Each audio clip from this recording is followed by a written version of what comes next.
He didn't think it could be done. He'd been burned before, having his work not treated the way he envisioned. Maybe this guy from Texas can help, this troublemaker. He might make some sense out of this world of criminals, frauds, bullets. So much rain. On this episode of Moving Panels, we discuss Sin City. Welcome to Moving Panels, the podcast where we discuss movies and television shows based on, inspired by, and adapted from the world of comic books. I'm your host, Laramy Wells, and joining me today is a new guest host, so please welcome David Bedford. How are you, David? I'm doing well, thank you. Thank you for having me. Oh, it's a pleasure. Always enjoy adding people to the Moving Panel family, and excited to do this one. Kind of breaks away from the norm. It's not Marvel, it's not DC. Kind of an independent comic, even though it was released by Dark Horse, which is connected to one of the big companies. But what was your fascination with Sin City to make that one you were wanting to do?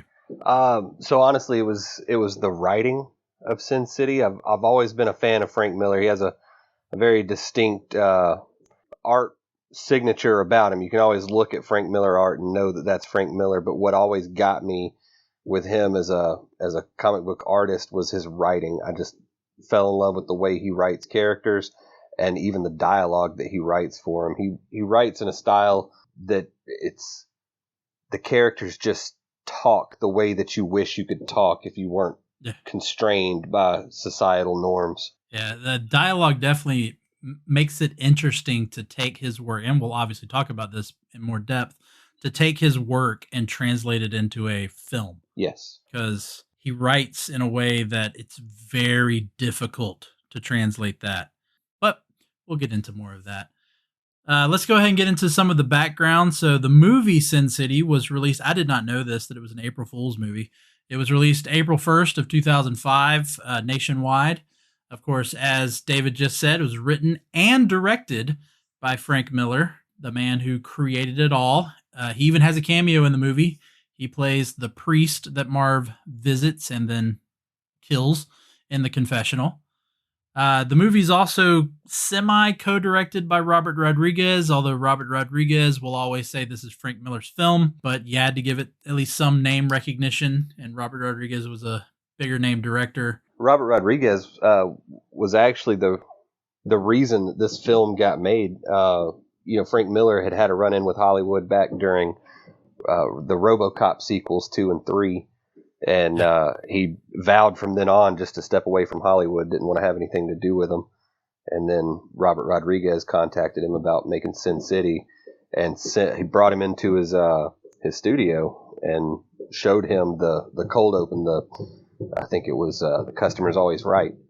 And that's actually when Frank was like, yeah, we could do this, but only because it was so true to the actual book itself. Yeah, I love how he tricked him by saying, well, not tricked him, but he said, we're just going to do like a little, college student film. And he gets there to the studios that Robert Rodriguez has. And just like you said, Robert Rodriguez said, come down to Texas. It's not Hollywood. I'll show you how we do things in my neck of the woods. And Frank gets there and he looks around at this giant production set. He was like, college film, huh? So, but yeah, he wrote RoboCop 2 and 3. Although, like we were kind of talking about earlier, his writing doesn't really work for a lot of studios. And so he I believe him, that the studio intervened a little too much. And so what we got was not what he intended. He did later get to participate in the RoboCop comics. And so we got to see a little bit more kind of Frank Miller's interpretation of the character. This was also not only with movie writing, but in the 80s and 90s, Frank Miller was also really big at Daredevil. He had written Born Again. He had written a couple of other stories. There's one that I don't know why is slipping my head right now about Kingpin that I actually talked about in a previous episode.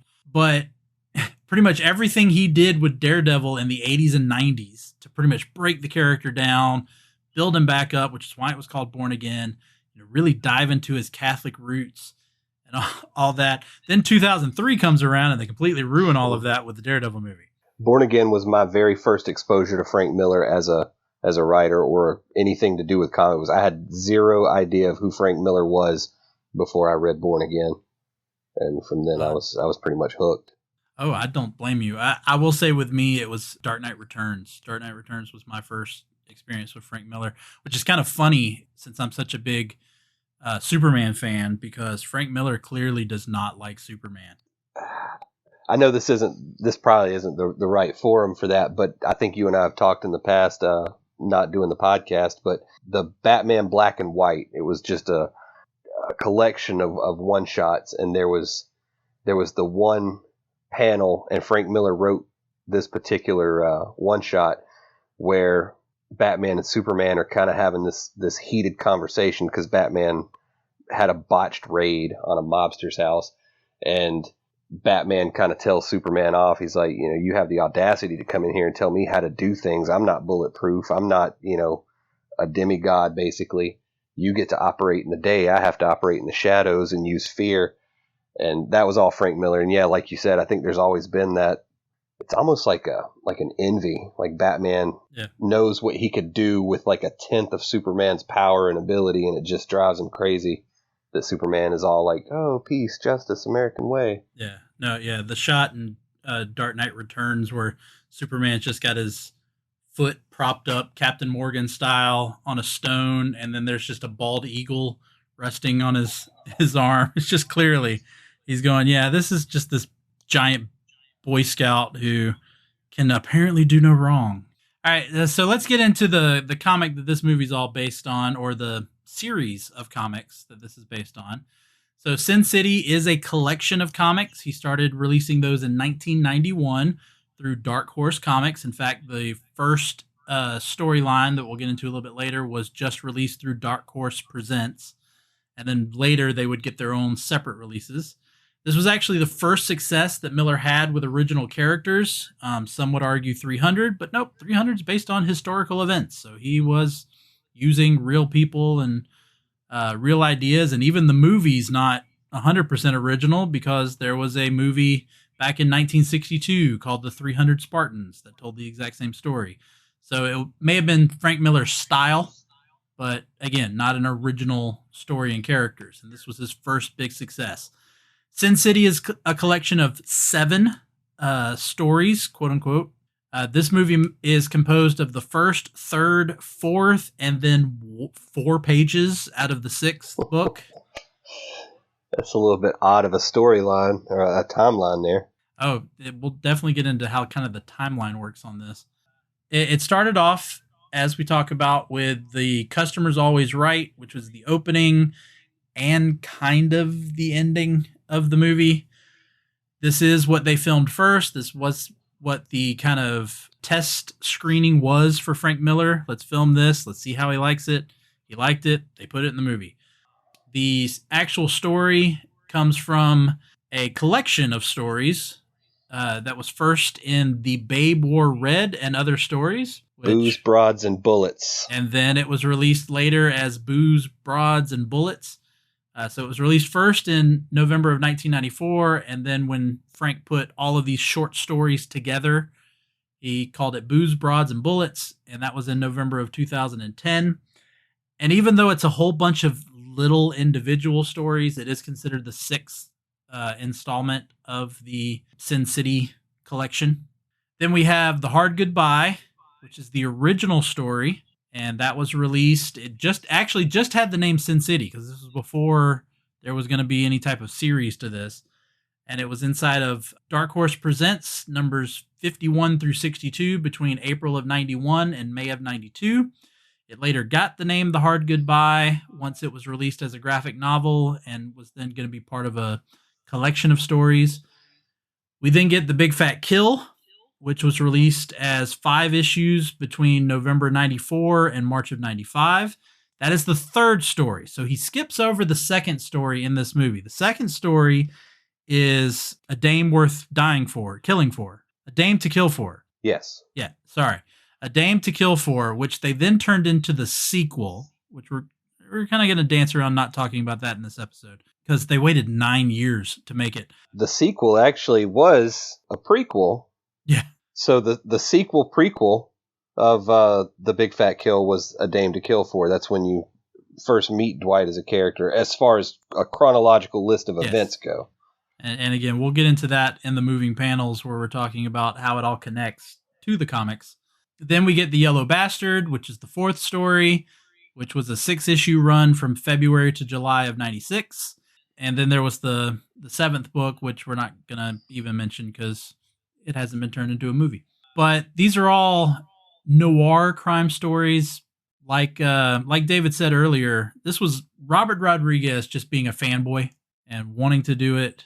Frank didn't think that his work could be translated into movies, like we talked about earlier, but they did it. Definitely not this one. Yeah, this one's it's amazing how successfully they were able to translate this into a movie.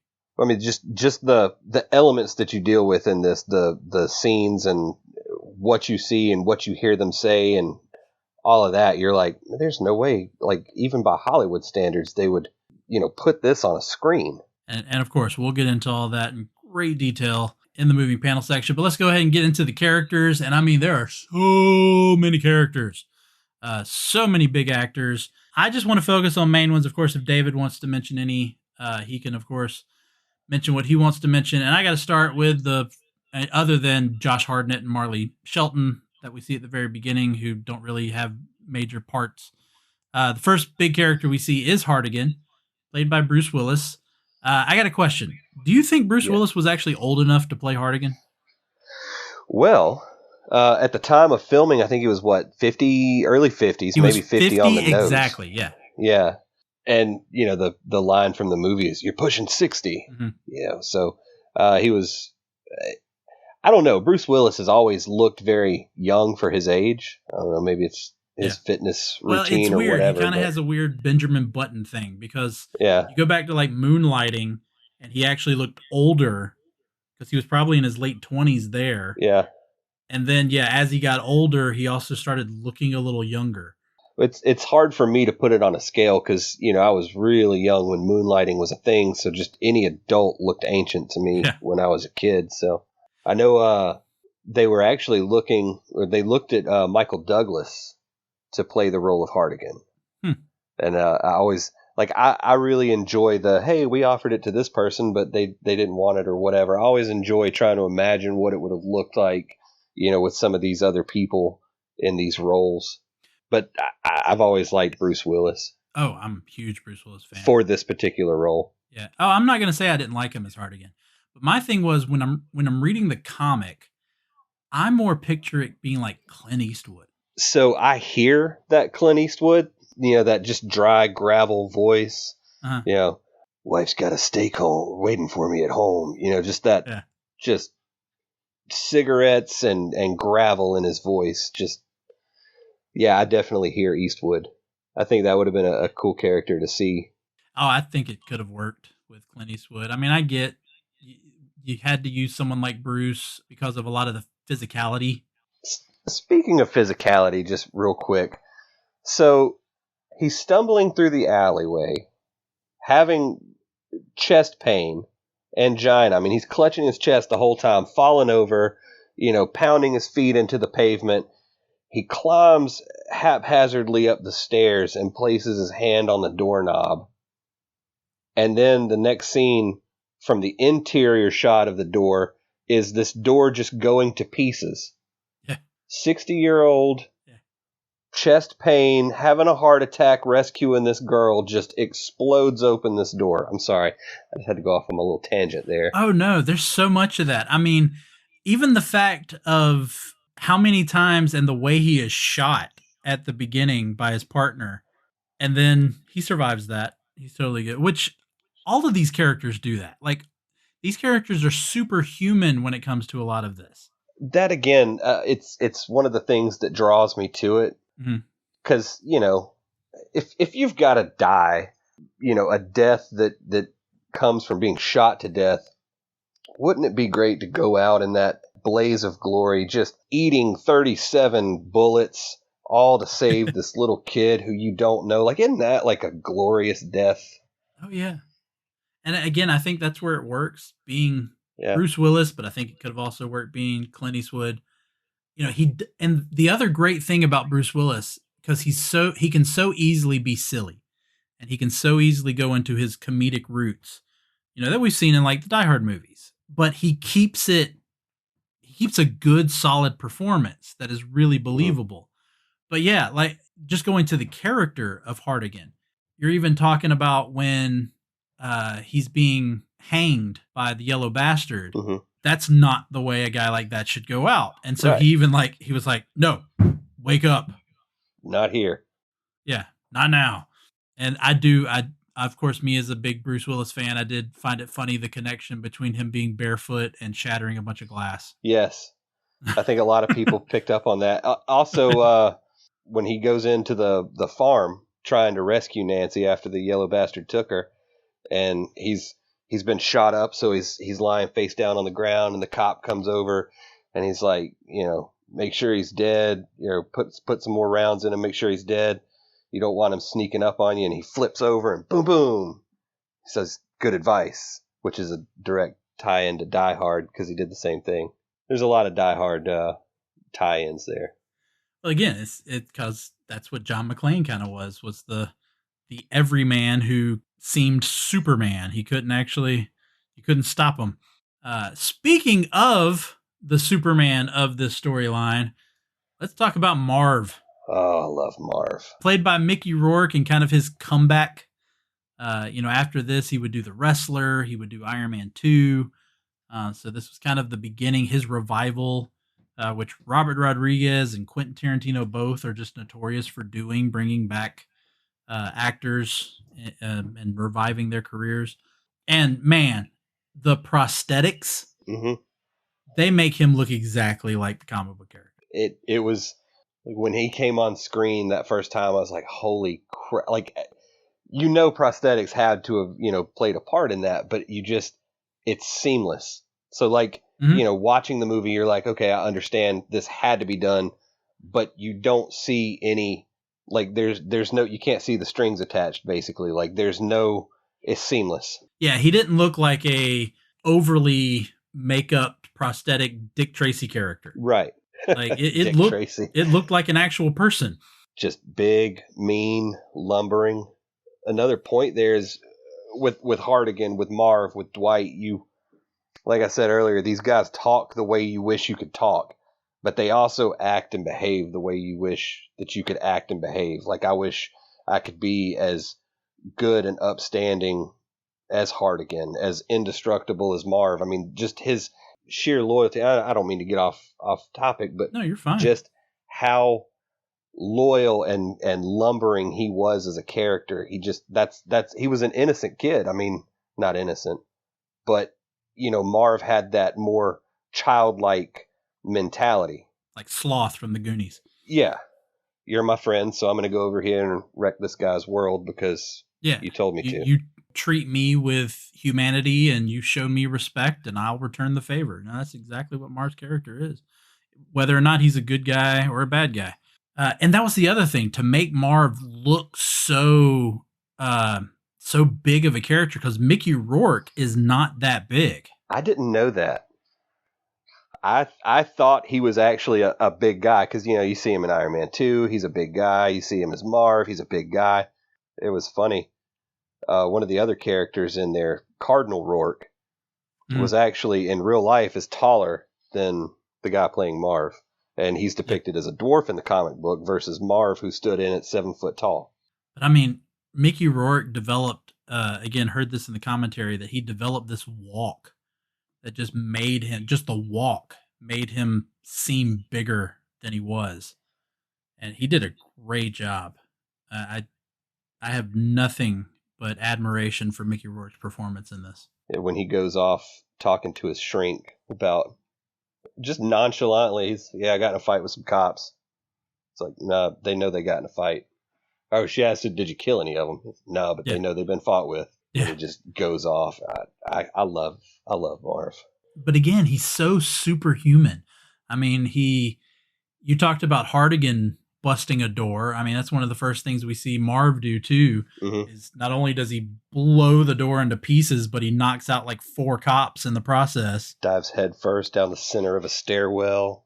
Yeah. Jump through a cop's windshield. Yeah, drop kicks a windshield. He later just like scales a building like he's the Hulk. See, I wish we could get more backstory on Marv. Like I would watch I would binge watch a series on Marv. I want to know who he is, like where he came from, just all the kinds of stuff that goes into him as a character. Some of the stories that happened, not necessarily in the movie, but in the comic books, was the story where the fraternity kids were dousing bums with gas and lighting them on fire just for fun. And it just didn't set well with Marv, this, the 7 foot tall Boy Scout almost. He has his own code of honor in the middle of this just god awful, crime ridden, corrupt city. Yeah, a lot of these characters do. Even though they're criminals, they have a code. Yeah. And I don't know, it's very admirable. He chases those guys down, but you see, I guess more to my point was he goes into the neighborhood that he comes from and doesn't speak or any of the dialogue. They're on rooftops and they're fighting and all this stuff. He just throws his hand in the air, makes a quick gesture, and I guess somebody's like, "Oh yeah, that's Marv on a rooftop beating up some frat guys." Like, that's normal for a Thursday. Hucks him a knife out the window, and Marv catches it and goes to work on the guys. So I want to know, like, the stories, like, in that neighborhood that developed Marv into what he became. I think that would make for a good TV show. Yeah, well, there might be possibility of that, but we'll talk about that later. I think the closest we get to anything like that is when we get Dwight's very quick, the fact that he respects Marv and he talks about Marv, which is the only thing, to my knowledge, the only thing from this movie that actually comes from A Dame to Kill For. That little monologue that Dwight does in the bar to kind of explain Marv actually comes from A Dame to Kill For. He would have been more at home on some ancient battlefield, swinging an axe into another man's face. So what's great, you got Marv, who's this lumbering giant in the comics, the way they portray him in the movie, and his main villain is tiny little Frodo. Elijah Wood playing Kevin. Yeah, he's creepy, man. Very creepy. They digitally shaved his chin. They moved his to give him just that more like something's not right about him, aside from the vacant stare and the grin. The staring and the grin wasn't enough. Yeah. And the ridiculously sharp fingernails, which I don't think they show well enough in the movie. No, they just look like some like drugstore Lee press-on nails in the movie.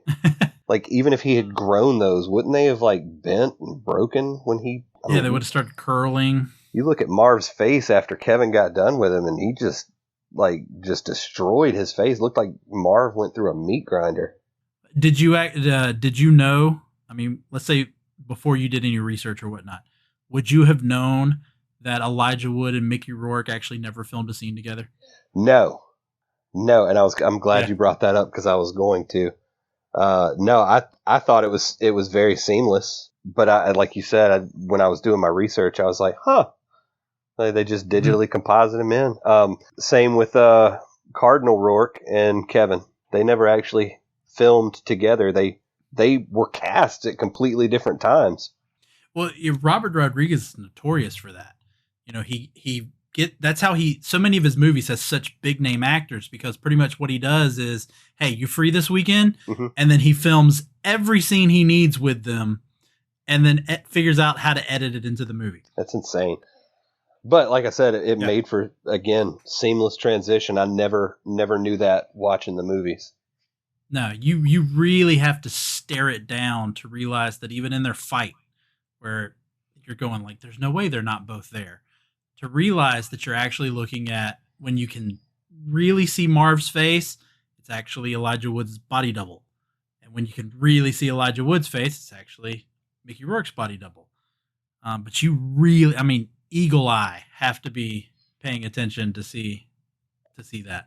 Yeah, I think they also did that a lot with Nancy. Like when Marv takes Wendy to Nancy's house, they actually that scene wasn't the two of them looking at each other. I don't think they ever saw each other. But did you think the portrayal of Kevin was well balanced? Well, as far as the movie, you can't argue that the movie took any creative liberties or didn't, stay true to the comic book. I want to say in my research, I learned that they actually used the comic books to That's the storyboard the script. movie. Yeah. Yeah. So no, all of that was spot on. And, it really kind of hurt my heart a little bit to see Frodo Baggins, who, you love and adore. You put him up on this little pedestal from Yeah. Lord of the Rings, and then now here he is being just this creepy little weird dude. Yeah. Eating people and cutting their face with his long Lee press-on nails. And that was the thing. This was like right after the Lord of the Rings. Like, I don't know 100%, but I think this was the very next movie he did. Yeah. After Lord of the Rings ended. They never that I saw anything. They never actually go into why he didn't speak. I know Cardinal Rourke says he sang, he sang beautifully and he only sang for me. Yeah. But, there's some fan theories out there that there was some type of an illicit relationship between Rourke and Kevin, and that the whole "he only sang for me" was more of a scream, just like the Yellow Bastard. Oh yeah, yeah. I was trying that would make sense. Kind of trying runs not in the to give family everything away because we haven't gotten into the Yellow Bastard yet, but there's some decent groundwork there to say that could be why. All right, well, let's move into our next main character. And I don't have a lot here because, like you were just saying, they connected this to the comic so well that it's hard to talk about these characters without going ahead and talking about the comic.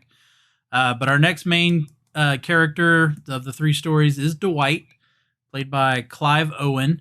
Really, and you talk about, again, it always comes back to these backgrounds. Like, we find out very early he's come back, he has a new face, but yet we know nothing about why. I think that's the perfect way to meet Dwight. Because, you come into this cross section of his life, and it's just like meeting a stranger in public, They have this rich history, this rich story of everything that they came from, but you don't know any of that yet. You have to hang out with him a little bit more, get to know him some. Dwight McCarthy is hands down, out of the entire series and books, my favorite character. Oh, wow. It's that chivalry, He would be more of the anti-hero, I guess. He doesn't do the right thing because it's the right thing to do. He doesn't do what's right like Superman would. Superman's like, oh yeah, I'm Superman, so I do the right thing. He does it more so just because it just needs to be done. Sometimes you've just got to kill people. Punisher. Yeah, Punisher. Like we said, they have a moral code, and really they only go after the people who go against a code. Like, yeah. These are all criminals, really, except for Hartigan. Hartigan's really the only non-criminal of these characters. But yeah, I just, and like you talked about earlier, you got Hartigan, who's the White Knight, protecting this little girl without even really knowing who she was. It's all about Nancy. It's all about Nancy. Then you got Marv, who's this hulking brute. And then you got Dwight, who is just this very calm, very cunning killer. But then he's also got, the good looks, and of the three, he is the, I guess you would say, better looking of the three. Well, definitely in The Big Fat Kill, because his, I guess, technical first appearance, which would have been the follow-up to that in A Dame to Kill For, where, he was bald. He was not what I envisioned pre-face change Dwight to look like. Well, and then, of course, his adversary, or I guess you'd say adversary, even though he dies halfway through the story, is Jackie Boy, played by Benicio del Toro. And I got to tell you this, reading the comic and then seeing Benicio del Toro, those characters don't match up to me. I'm not saying Benicio del Toro didn't do a good job, but that's not the way I would have envisioned it as I'm reading the comic. Benicio del Toro actually had a hand in the way Jackie Boy ended up looking on screen. I thought, as far as the actor playing him versus, who we saw in the book, I thought it was pretty spot on. He doesn't play that typical Benicio del Toro role, though. Not like the usual suspects, Benicio del Toro. Like that's Yeah. who I always go to when I think of Benicio del Toro. I thought he did, just like with Marv and his prosthetics. I thought it was very seamless. I thought it looked very good. Yeah. Big fan. I don't know, there was something about that character that, in terms of the way it was portrayed in the comic versus the way he was portrayed in the movie, I was like, again, worked for the movie, but I was just like, I don't see how that's the Was same it the character. cadence of his voice? I think it was, yeah, I think that's what I was about to say. I think it was the way that I read the dialogue versus the way he delivered the dialogue. So it's like the opposite of, like, you read Harry Potter and you come up with how these people look in your own brain. Well, same thing goes for a comic book, but you've already got how they look because it's drawn there on the page. And so you're coming up with their voice and how you think it sounds. And then he comes out with that just slow drawl, that weird cadence. I really enjoyed it. Yeah. Especially, I'm sorry, I don't mean to keep jumping on this, but especially after, he was relieved of his mortal coil, so to speak. And then his cadence just does another, like, just downshift that, has got you smoking, and he reacts to the environment. And I didn't care for Benicio del Toro as an actor. I hadn't really seen him in much. I liked him in Usual Suspects, but when I saw him in this, I was like, that's incredible. Like, he did really good. And it was probably just a shrug off for everybody else. But in the passenger seat of the car, his throat's been cut and his head lolls back. And when he does, you hear that air escape out of the wound until he comes back down around, and then he gets his voice back. So it's like, it was just really, I was like, that's some spot on attention to detail. Yeah, no, when he's in the car, when he's the deceased Jackie Boy, his physical work and the fact that he really only moves his head. Yeah. Like, he doesn't move any, like, I don't even think his shoulders ever budge. Like, it's just his head and his neck. Yeah, no, I agree. Another character I think to kind of mention from that story is Rosario Dawson playing the part of Gail, the other protagonist to that story, I guess you would say. She's kind of the sidekick to Dwight, or you could say Dwight's the sidekick to her, whichever way you want to look at it. What do you think of Rosario Dawson in this? I've got a huge crush on Rosario Dawson. She will never do anything wrong, in my opinion. I like that they were finally in this story giving Gail some more responsibility, some more story time, and this, that, and the other. Because you see her, again, like we said earlier, all of these stories are connected. And so every time you see her, she's just kind of like this side character, like, oh yeah, there's Gail. She's over there checking her mail or whatever. And she's just like, oh, hi. And that's all you see of her. Like, she's just this support, this to let you know that there's other stories going on in the universe. But as far as a big fat kill, I don't see one as the leader and one as the sidekick. I see them both as like leaders in their own little realms. Yeah. And so they're almost kind of just, allies at this point. And, they come to find out in previous books, they've had a lot of history together. Like, it was Gail and another character you're about to talk about. They're the whole reason that Dwight McCarthy survived his sequel prequel. Well, I also like that they, again, we're got to talk about the comics a little bit here because they're so intertwined. They actually replaced I think an unnamed character in Marv's story and made it Gail in the movie when Wendy has Marv tied up. Yes. And you've got the just random girl who says, how did he break out of that? I tied those knots. That's my specialty. I like that they made that Gail in the movie. Yeah, because like I said, you see her any other time, she's just one of the girls. Yeah. Another one of the girls, who, when we come back to Hartigan's story, is Nancy, played by Jessica Alba, in a very, very much more tamed down version of the character than the comic book. I think a lot of fanboys were very disappointed in Jessica Alba's no nudity policy with her acting career. I think they were like, this is it. This is the one. And I thought she had a good point. I mean, would it have elevated the character? Would it have made that movie better in any way? No. And that was exactly what Frank Miller and Robert Rodriguez thought. They were like, I mean, we don't care. Well, and I think it works too, casting someone like Jessica Alba, who still has that very childlike look. Hmm. I mean, she's still very baby faced. And if you make her too grown up, like they do in the comics, you make her too much far removed from the little girl that Hardigan was protecting. I think it does take away from that story. So Right. I think Jessica Alba, I think that casting and that kind of just small little change in the character worked for the story they were trying to tell. Yeah, I mean, she has to maintain that innocence because, you meet up with her, 8, 9 years later. She's some chain smoking, like, drug addict, some statistic of, like, Sin City.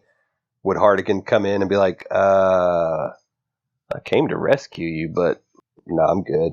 Yeah, I think and even the fact that she doesn't actually strip, I think it works because it's showing that she is this sweet, innocent girl who is just having to find her way of surviving in Sin City. And if, in order to live and eat and all that, she has to dance at the bar, that is what she does. I mean, she drove away in a Ferrari, man. Like, times can't be that bad. Maybe she stole it. But, yeah, we don't know. All right, another character that I want to talk about, and then we can talk about any other character you want to talk to, is my favorite character next to probably Hardigan, and that's Miho. Love me some Miho. Miho is so great. Played by Devin Aoki. She comes across as a very mythical character. We talk about these other characters, how they can survive this and that and whatnot, but Miho, as soon as she's introduced, you're thinking, okay, this is our comic book character. Deadly little Miho. Did she ever have a line in the entire series, book or movie? Not to my knowledge. I don't think so. But no, I love Miho. Again, like you said, from the moment you see her walking across the rooftops till she's the one who protects everybody, to then just the way she can take people out. She rides an explosion. Let's make that clear. She steps back just enough so she can ride the shockwave of an explosion. Something they clearly taught in ninja school. I like how she handled the bad guy giant. I don't think we've talked about him. And also, you pronounce that. I want to hear your pronunciation of Michael Clark Duncan's character. Oh, I have no clue. I have absolutely no clue. Manute? Manute. I've pronounced it 1,000 different ways, and I'm trying to remember how they said it in the movie. Yeah, that's what I was just thinking of, because if they say it, they only say it a couple of times in the movie. They might say it more in A Dame to Kill For, but I've honestly only seen that one once. So yeah. I don't But anyway, remember. when she comes down with that pole axe and just split screens him, that was awesome. I loved her. All right, so we've got all these other great actors: Brittany Murphy, Alexis Bledel, Powers Booth, Carla Gugino, Josh Hartnett. Yeah, I always mispronounce. You're fine. Josh Hartnett, Rutger Hauer, Jamie King, Michael Madsen, Marley Shelton, and then Nick Stahl. Are there any of these other ones you want to talk about? Because again, we could have a whole hour-long show just about the characters and the actors. We could, and I mean, in the sake and interest of time, I think we've touched on the ones that we, need to really get out there. I really enjoyed Powers Booth as Senator Rourke, just because he always just seems like that guy who's working the system for his own. Like there's just the characters he portrays. He's a great actor. What are your thoughts? Do you think? So Alexis Bledel, whenever you see her, they do one of the rare times where they do that flash of color. She's always got the blue eyes. Now, there is a character from the comic book, the female assassin, that they call Blue Eyes. So is this maybe trying to merge some characters into one? Because she didn't act like the assassin. Yeah, because she's the scaredy cat who... Yeah, actually a little turncoat of Old Town. Yeah, who betrays everybody. I don't know. I think the blue eyes, because if you listen to the commentary with Robert Rodriguez and Frank Miller, it was really just because that was her actual eye color. Mm-hmm. And Robert Rodriguez, because they talked a lot about turning it into black and white. Robert Rodriguez said because her eyes are actually that blue, when you turn it into black and white, her eyes become gray. Weird. And so that was just one of those moments where he just decided to keep it because it was so beautiful. Her eyes are so beautiful as they are. We're just going to keep that in color. Same thing. Same reason why he has Dwight's car that color is because that was the actual color of the car, and he just thought that was too beautiful of a car to wash it out in the black and white. I think seeing those flashes of color against all that dark, black and white grittiness, it just really, everything pops, and you're just like, wow, they make for some amazing shots in the entire movie.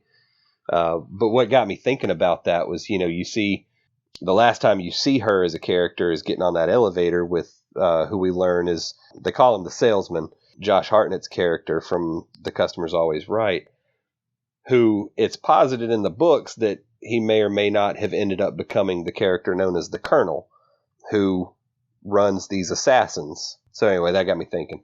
Blue eyes, working for the Colonel, maybe an assassin. Yeah, because we are only led to assume he kills her. Correct. To actually recruit her, but we may never know. All right, let's get into the moving panels, and this one, there's a lot there because this is a direct translation. If you've seen the movie, you've seen the comic book. If you've read the comics, you're not surprised by anything you see in the movie because it is, very little is different. Even the furniture and items in the room match what they are drawn as in the comic. Yeah, you look at the book, it's exactly laid out. Shot for shot. I think the chronology maybe threw me off a little bit, like we talked about that earlier. But aside from that, like you can literally pull out your collection of books and just follow along with the movie. Yeah, I think the only other movie that I've already done for this podcast that was like that was Scott Pilgrim. You can pretty much pull the comic out and match up exactly what you're seeing on the screen.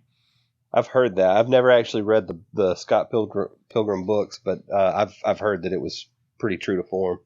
And of course, there's a lot more in those comics than there was obviously in the movie.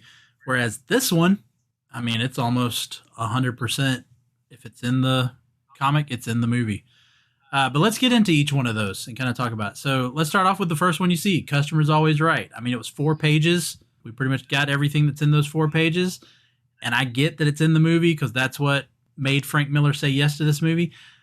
But did it have to be? Like, do you think they could have left it out? I feel like we talked about, Frank Miller, was like absolutely once he saw that. But not only Frank, when they started sending that out, Robert Rodriguez sent that out when he would court actors to be in the movie. He would say, hey, be in this movie. I want you to play this part. Here's what we're doing.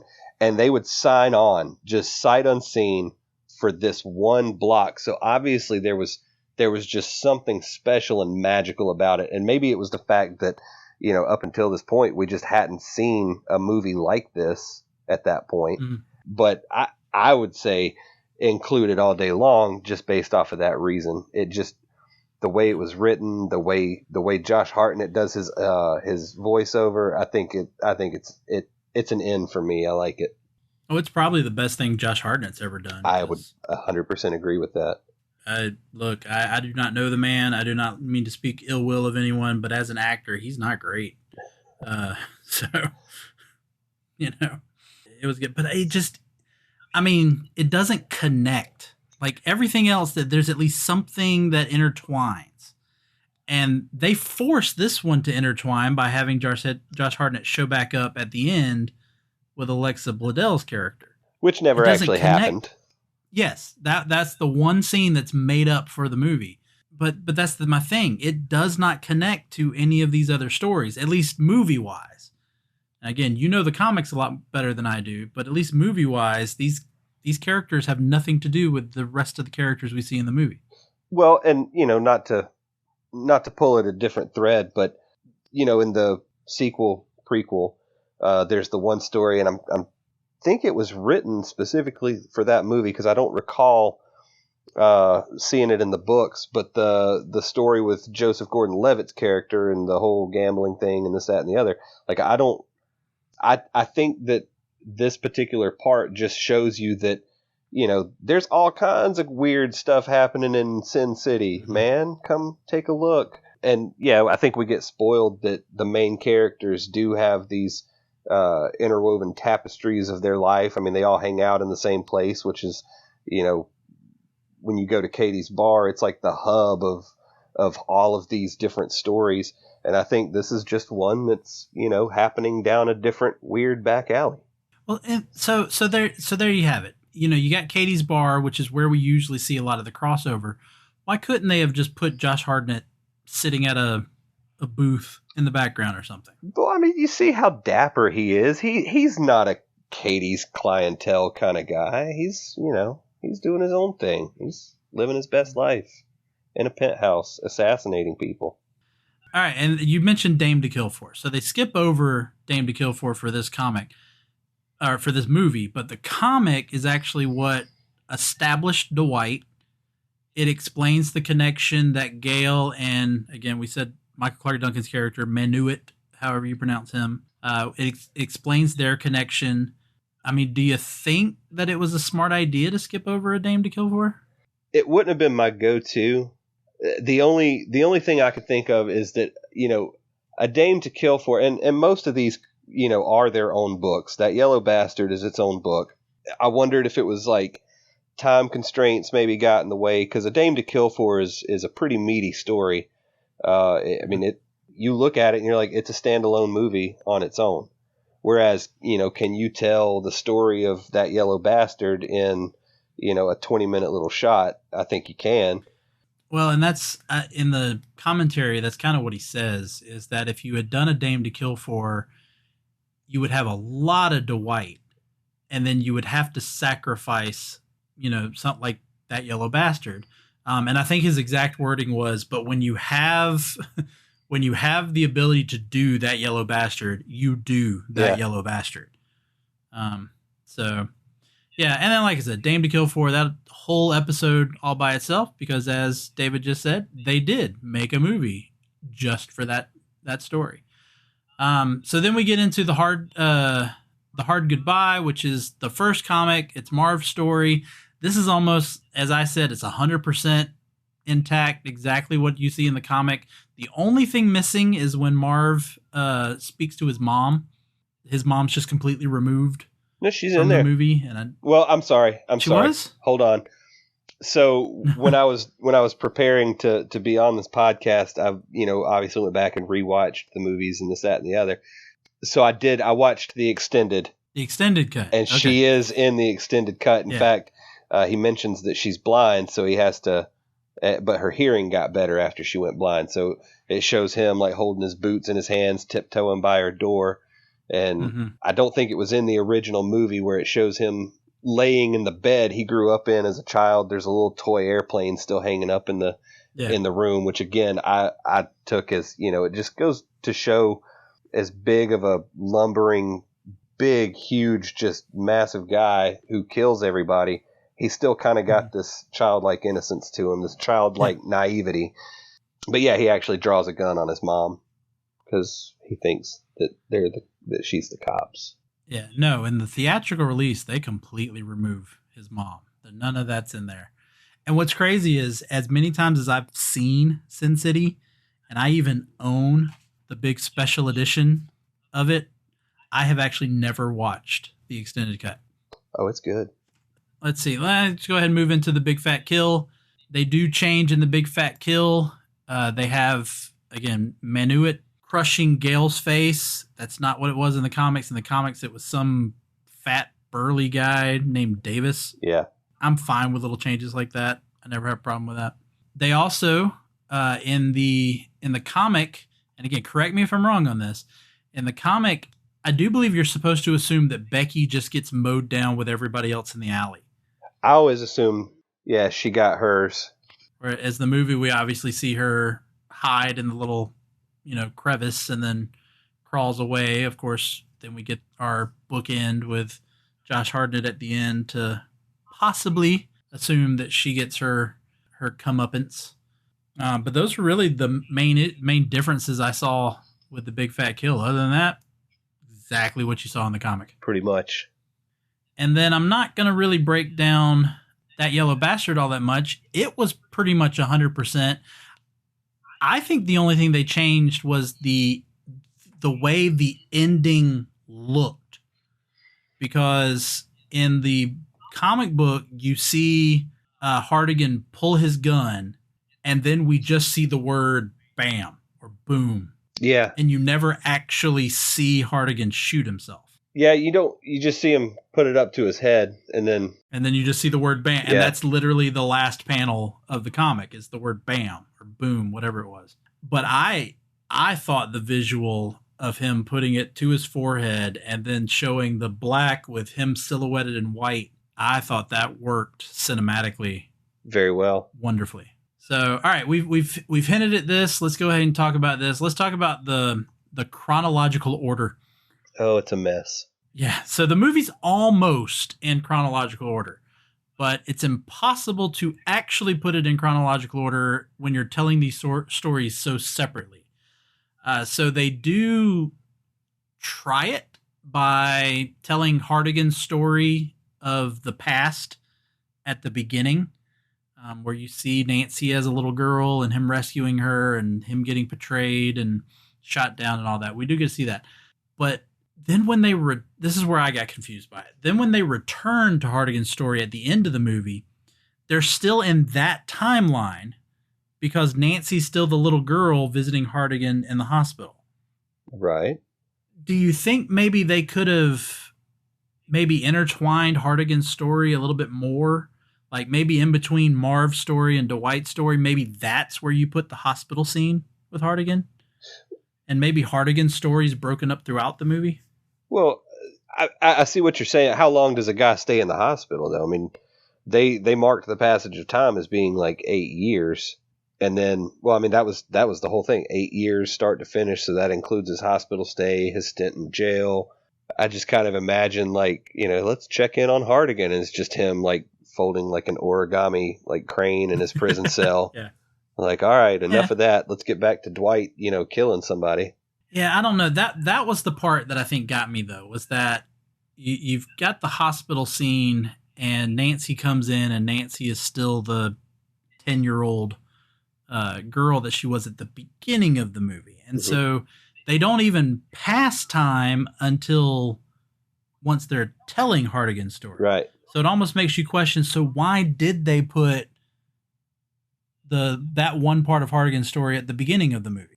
If no time has passed until, and then we come back to the exact same time when we come back to Hartigan's movie. You see what I'm saying? Yeah, that's a good question. It's a very valid point. It's almost like, you did all this attention to detail on everybody else's, weaving characters into everybody else's story, but then you just kind of drop the ball in this one arena. Well, or maybe, see, I don't know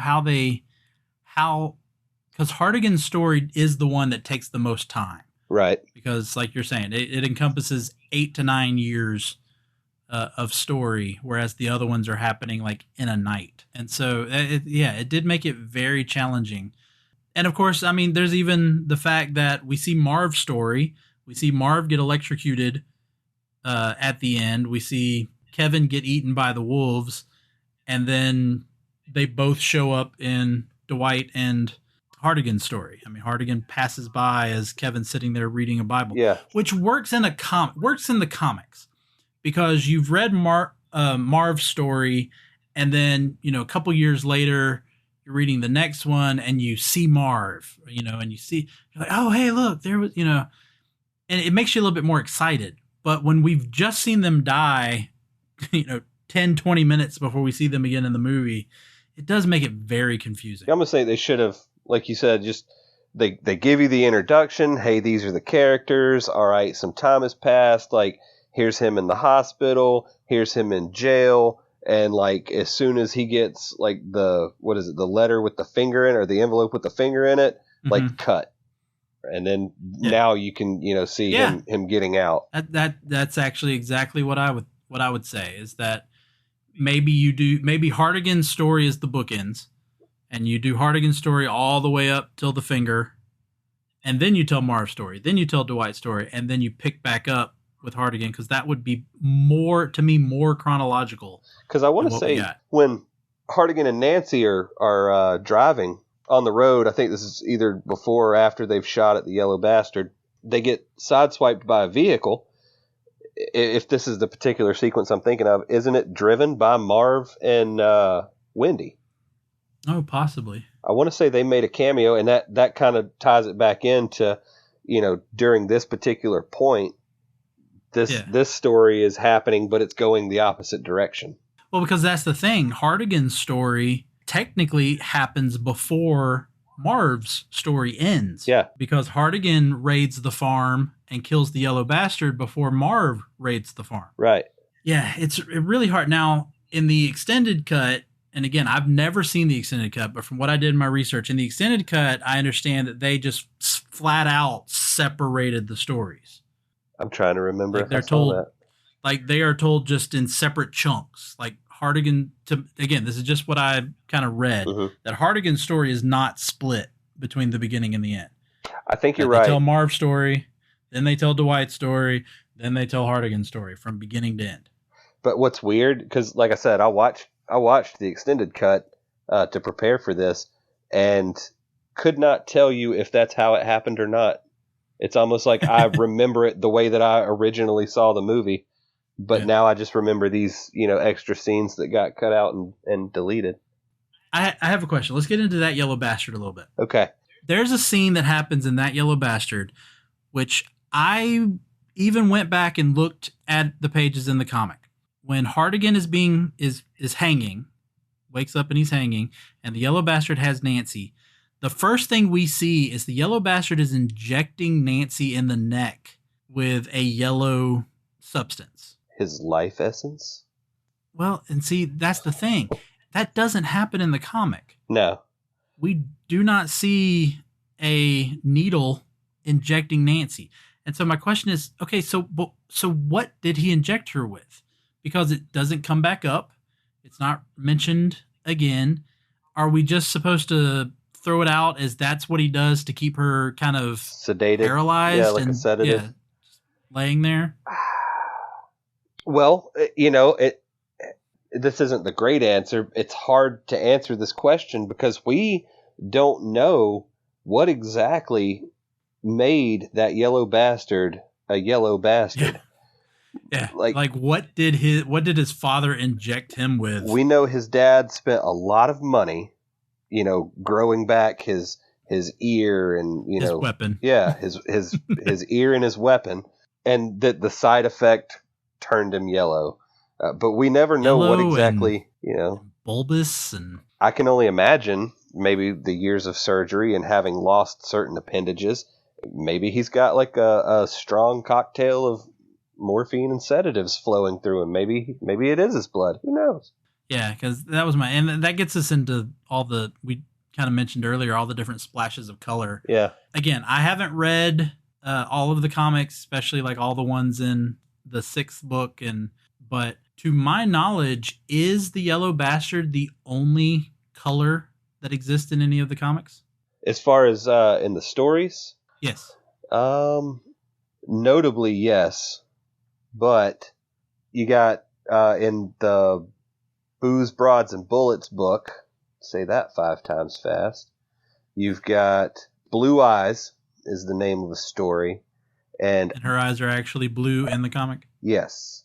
And then you've got The Babe Wore Red, which is another Dwight McCarthy story, which I feel deserves its own movie. Just because it's a beautiful story. It's not enough to make a movie, but man, it's good. Yeah, but I do know that at least in the 4 that make up this, so The Customer's Always Right, The Hard Goodbye, The Big Fat Kill, and that Yellow Bastard, that's the only color from the comic is actually the Yellow Bastard. Correct. But I did like the other use of color, like we talked about earlier, especially Goldie. The fact that Goldie, it's very subtle, but it's not just that we see her blonde hair, but her skin even has a gold complexion to it. Yes. And I thought that was great. It also worked really well when Wendy comes to visit Marv in prison later. We see her transition Yes. from Goldie into Wendy, and I thought that was genius. I'll tell you, I was waiting to. It was going to be one of those things where I was like, all right, I'm going to let him get this point out, and then I'm going to bring this up. And man, if you didn't nail it right then and there, but yeah, when I was watching it, and I've watched this 100 times in the past, but when I watched it this last time, that was when it dawned on me when she walks in and she's, backlit and golden hair, just light glowing skin, and he calls her Goldie, and then she dims out, goes back to gray, everything's black and white, and he's like, "Oh, it's you, Wendy." And yeah. I was like, man, that's killer. Yeah, and it makes those characters separate in the movie, whereas in the comic they look exactly the same. Yes. I mean, but to put that in there and even showing Marv's mental state at that moment where he sees Goldie, and not just confusing Wendy for Goldie, he sees Goldie. I just thought was genius. And then we talked about eyes, Becky's blue eyes. We get I actually thought it was brilliant in The Customer's Always Right. We get the flash of her green eyes when he actually mentions them. Cardinal Rourke also, for some reason, we get his eye color green popping out. But here's where I was a little. I heard Robert Rodriguez talk about this in the commentary, but I don't know how I feel about the artistic decision. What were your thoughts about the blood kind of being inconsistent? Like sometimes it's red, sometimes it's white.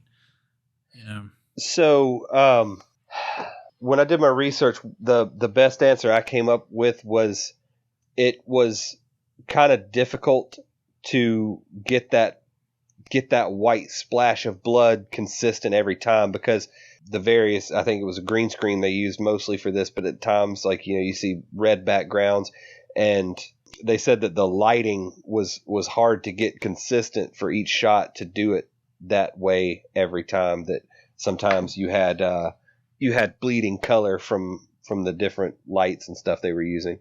Yeah, and I did get that, and there was the scene where he wanted the blood to splash onto Miho's face without her blinking, and of course making it red makes it really stand out.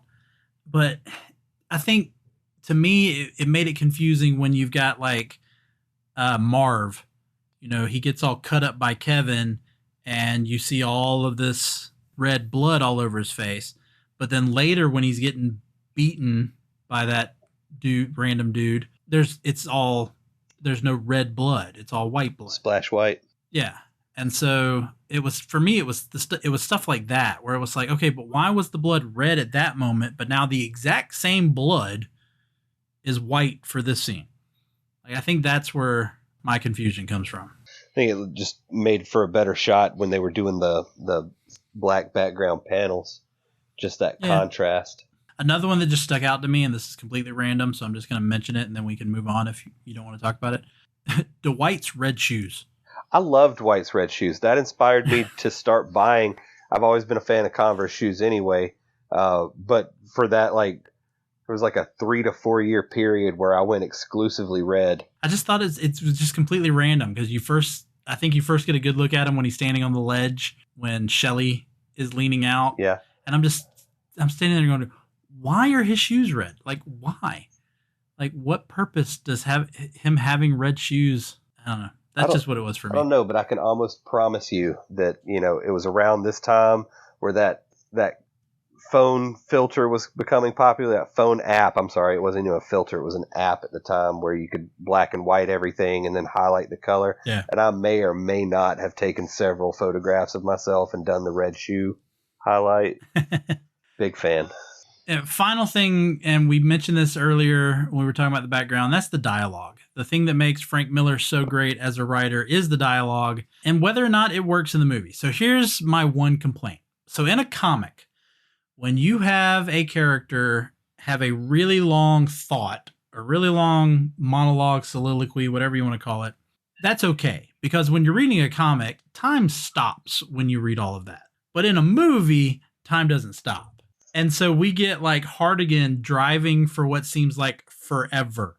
Or we get Marv walking down an alleyway that seems to never end because they have to get out all of this dialogue. Well, I mean, you think like, you're vacuuming your floor, having your own little, inner thoughts. You don't just stop there in the middle of the floor on that one track and think.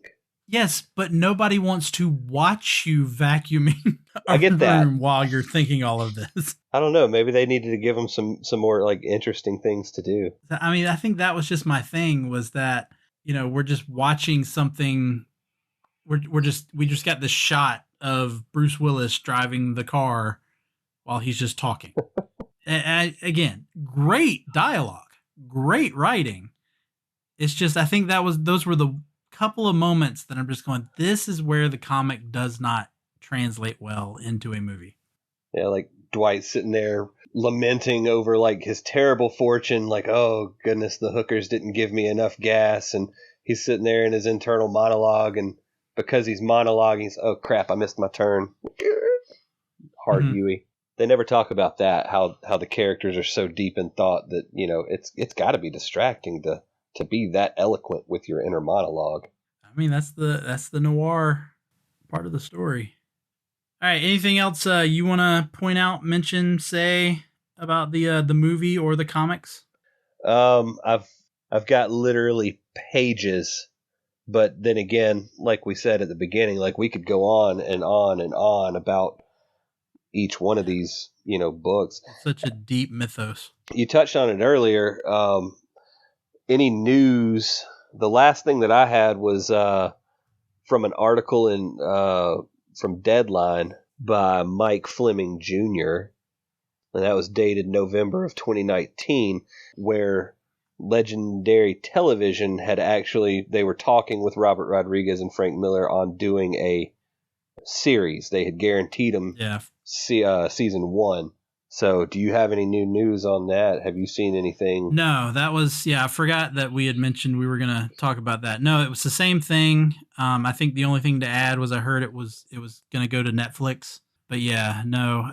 But again, you're looking at, this came out in 2005. Mm-hmm. It took 9 years. So that's, 2014 for a Dame to Kill For comes out. And we're currently only 7 years since that. So they still got a couple of years before we get maybe Sin City, the series. But I do agree. And I've said this before with other comics on the show before. I do think that this is a comic book story that would benefit from being told in a spherical platform. There's just so much in the world of, this story that you could go back and do. And they even said they would, consider introducing new characters and all of that. But you got to be careful with, when you start separating from the comic, that's when sometimes you lose. Like, I know for me, The Walking Dead, as soon as they started going away from the comic, I stopped caring about the show. Did not watch anything after that. But you can also make it work. I mean, the HBO series for The Watchmen, that's a good show, even though it's not necessarily tied into the comics. Well, and two, like A Dame to Kill For obviously didn't perform as well as they thought it would. Because I know they were 9 years. True, but I mean, I don't know. And going back and watching it, I will say it's one of my favorite books to read. But as far as movies go, it felt like it was missing something. It felt like it was missing, I don't know, some of the original magic from the first movie. Can't quite put my finger on it. Well, I mean, you're talking about a 9-year gap. So having these actors have to reconnect with these characters, you did unfortunately have to replace Michael Clark Duncan because he had unfortunately passed away. So they replaced him with Dennis Haysbert. And I don't know. I mean, maybe Robert Rodriguez didn't have as much of a hand in that one because you look at, Frank Miller did this one and then Frank Miller went, oh, I can do this. And then we got The Spirit. Yeah. So, Frank Miller probably does need a little bit more of Robert Rodriguez hovering over him to make a good movie. So, but yeah, you don't know. There's a lot of possibilities. But let's get into our final decisions. Yep. Bag it, stack it, or trade it. I know you're new, David, but I know you've also listened to the show. You're familiar with how bag it, stack it, and trade it works? Yes, sir. All right, awesome. Well, then I will let you go first. Is this one, I kind of have a feeling, but is this one that you are going to bag it, stack it, or trade it? So, because this is my first time, I'm going to ask if this is a possibility. I've always been one of those weird guys that when I really attach to something, I will bag it and stack it. No, I'm okay with that. Okay. I know what you mean by that. Yes. Yeah, I will bag it because it's always, like I said, I can always find something about these characters that I can relate to, that I can connect to, and sometimes I just want to hear those long monologues and driving and all of that stuff. I just want to hear that and read it on the printed page. So I go back to them a bunch of times, but I also, like I said, it's near and dear to me. So I have it where I, have my pristine edition, and then I have my rough copy that's been thumbed through and left beside the bathtub and all of that. Mm-hmm. So bag and stack. Yeah, and that was my thing. When I came up with the bag it, stack it, trade it, it was really, I came up with just those three because it sounded good. No, I like it. Yeah, no, I totally agree with you. And I think my bag it is more bag it and stack it, because you're bagging it, but you're going to want to come back to it time and time again. I do agree with that. I've got my copies that are mine, that I can go back and read, but I'm not above, like, you get a friend that's going through a rough patch with a lady, and you're like, hey man, you're like Dwight McCarthy, and they're like, what? And I'm like, take this book, read it. Yeah. You can have it, just keep it, and I'll go out and replace Get another one. Yeah. But see, to me, that is bag it. Me, for this movie, I don't dislike it. I don't. But for me, it is a stack it, because it's great to look at. It's visually stunning. It's a very interesting style, just like the comic. But for me, it's a little too faithful of an adaptation. Like I said earlier, if you've read the comics, then when you watch the movie, you were just watching a moving comic. Mm-hmm. You weren't surprised by anything. Me, and I read a lot, not just comics. I read a lot of novels, and then when they're turned into movies, part of me actually likes when they change it. I like when they change the ending, or when they change a character, or they remove a subplot. I kind of like that, because it makes it interesting to see how are they going to interpret it. And so that's why I kind of move it into the stack it.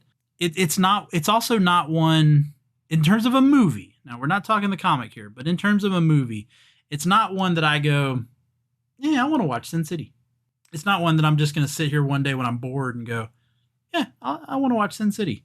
So that's kind of where I put it there again. It's just kind of stack it. It's there. I might look at it if I'm thinking about it or someone mentions it, but it's not one I'm going to go to. It's not a go-to for me. Well, I mean, after you see the movie, and then, like you said, the director's cut, and then the commentary, and you do hit that point of diminishing return on investment, where you're like, all right, I've gone as far as I can go with this particular installment. Like, where do we go from here? I need a new something. All right. Any last words? Anything else you wanna add in, David? No, sir. I think we've covered just about everything that I had a tick mark by. I enjoyed being here. Oh, and I enjoyed having you. It was very nice. I'm very excited to do another one of these. Might even come back and do a Dame to Kill for with you. We'll definitely have to set something up for the future. But thank you, David, and thank you everybody for listening. Go out and rate and review us if you're enjoying the podcast on Apple. It helps build this show up. Gets us more attention on Apple Podcasts. And follow us on social media, Facebook, Instagram, Twitter, and TikTok. We're at Moving Panels on all of those platforms. You can email us at movingpanels@gmail.com. But for today, I'm Laramy Wells, and I'll see you on the other side of the page.